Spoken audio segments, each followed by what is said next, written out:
분명 내 재산이 많지 않은데 갑자기 기초연금이 깎였다는 안내를 받았던 적, 또는 대상자가 아닌 것으로 조회된 적, 혹은 내 친구는 똑같은 재산인데 기초연금을 다 받는데 왜 나는 금액이 줄었는지 이유를 알 수 없었던 적. 오늘 이 영상은 그 궁금증을 단 10분 안에 완벽하게 해결해 드립니다. 지금 내 기초연금이 깎이는 근거, 그리고 실제로 돈을 지킬 수 있는 가장 현실적인 방법동 두 가지를 바로 안내해 드릴게요. 이 영상 끝까지 보시면 당장 오늘부터 기초연금이 왜 깎였는지, 그리고 어떻게 해야 유지할 수 있는지 문제와 답이 모두 명확하게 보이실 겁니다. 많은 어르신들이 기초연금 때문에 가장 고민하는 부분이 바로 이겁니다. 나는 아무것도 바뀐 게 없는데 금액이 줄었다는 거죠. 실제로 최근 상담 중 재산은 그대로인데 공시가격 때문에 금액이 달라졌다. 자녀에게 잠깐 현금이 들어왔다가 나갔는데 그걸 내 소득으로 잡혔다. 은행에 몇 달 동안 돈이 조금 더 있었던 것 뿐인데 연간 평균 잔액으로 계산해버리더라. 이런 사연이 압도적으로 많습니다. 그래서 오늘 이 세 가지 함정을 먼저 짚고 그 다음에 금액을 지키는 해결책을 바로 알려드릴게요. 세 가지 재산 기준 함정. 첫 번째 함정은 공시가격입니다.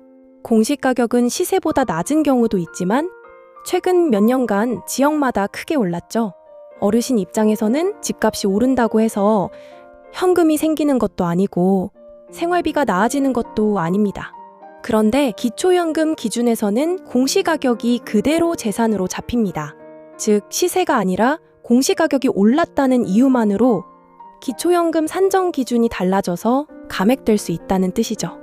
여기서 중요한 건 공시가격 변동은 내가 막을 수 없지만 재산평가액을 줄일 수 있는 방법은 있다는 겁니다. 이건 뒤에서 바로 알려드릴게요.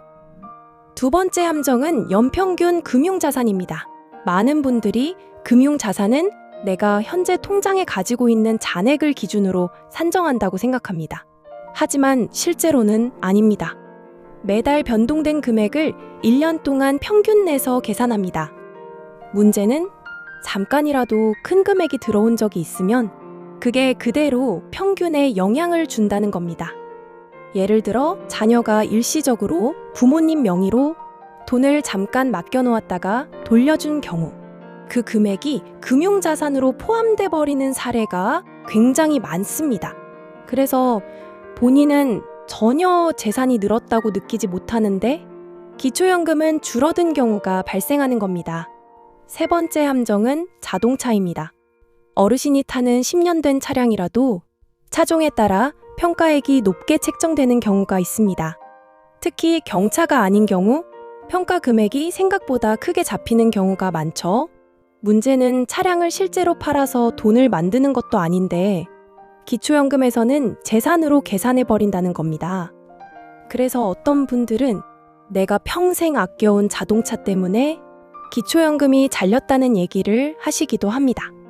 지금부터는 시청자분들이 가장 궁금해하는 그럼 도대체 나는 받는 게 맞는지, 줄어든 게 맞는지, 앞으로 줄어들지 않게 하려면 어떻게 해야 하는지 이걸 바로 해결해 드릴게요. 문제만 보여드리면 불안해지니까 오늘은 확실하고 실천 가능한 행동을 알려드릴게요.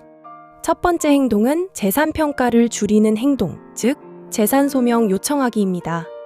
많은 분들이 재산소명이라는 단어만 듣고 이거 어려운 거 아니야?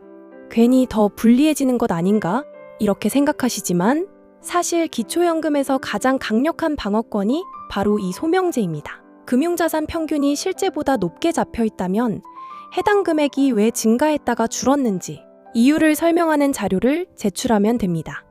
예를 들어 자녀가 잠깐 맡겼던 금액이면 입금자와 출금자가 같은 이름으로 되어 있으면 그걸 근거로 제출할 수 있습니다.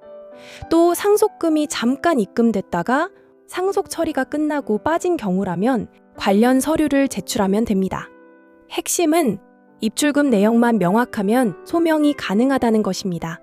생각보다 많은 분들이 이 과정을 몰라서 받을 수 있는 금액을 못 받고 지나가고 있습니다.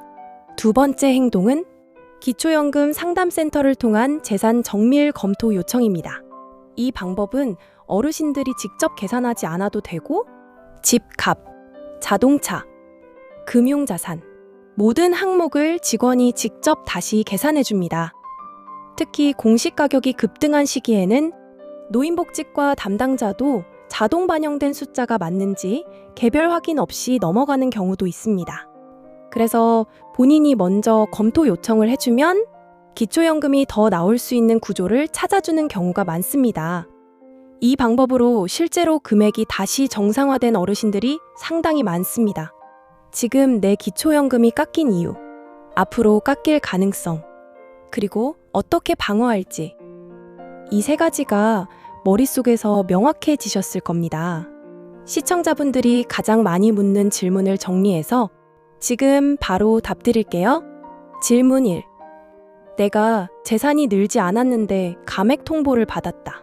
가능한가요? 네, 가능합니다. 공시가격이나 금융자산 평균 때문에 재산이 증가한 것으로 잡힐 수 있습니다. 질문 2. 일시적으로 계좌에 들어왔던 돈도 잡히나요? 네, 그렇습니다. 금융자산은 평균이기 때문에 잠깐 들어온 금액도 반영됩니다. 하지만 소명하면 대부분 정정됩니다. 질문 3. 자동차 때문에도 감액될 수 있나요? 네, 가능합니다. 차량 종류와 연식에 따라 평가액이 높게 책정되면 감액 가능합니다. 질문 4. 소명하면 무조건 복구되나요? 근거가 명확하면 거의 대부분 복구됩니다. 핵심은 입금과 출금의 이유를 명확하게 설명하는 것입니다. 오늘 영상이 끝나고 여러분이 딱 2가지만 기억해도 충분합니다. 첫 번째, 기초연금 재산은 내가 느끼는 실제 재산과 다르게 계산될 수 있다. 그래서 감액 통보가 왔다고 해서 내가 기준에서 벗어난 건 아니다. 두 번째, 재산 소명과 정밀 검토 요청만 해도 40만 원을 지킬 가능성은 매우 높아진다. 지금 시청하고 계신 여러분이 재산 때문에 기초연금이 줄어든 게 걱정된다면 오늘 알려드린 2가지 행동을 바로 시도해보세요. 생각보다 간단하고 생각보다 많은 분들이 도움을 받고 있습니다. 오늘 영상은 여기까지입니다. 더 좋은 영상 만드는데 도움되도록 좋아요와 구독 부탁드립니다. 시청해주셔서 감사합니다.